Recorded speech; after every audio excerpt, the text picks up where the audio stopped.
در عرفیت سخنی است که خنده هم درست انسان رو طبابت میکند. السلام علیکم. شما نازمی دروغ میگویید افتتون دیگه نمیشه دا؟ به شما خنداندن آسان است یا اینکه گریاندن؟ کنی میهمان جان کنی میهمان جان کنی میهمان جان کنی دخترم تیز چای دم کن تیز.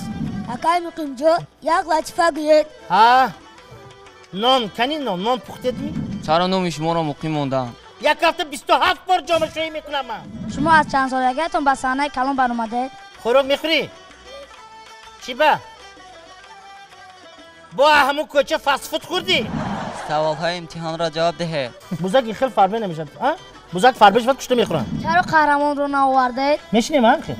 این همه هزل و ظرافت در برنامه نوبتیمان یک جای میخندیم. شام 31 مارت در تلویزیونی بهارستان. چایی کبود از همه عالاتر است. چایی کبود داروی دردی سر است. چایی کبود از همه عالاتر است. چایی کبود داروی دردی سر است. دورنشون با سرود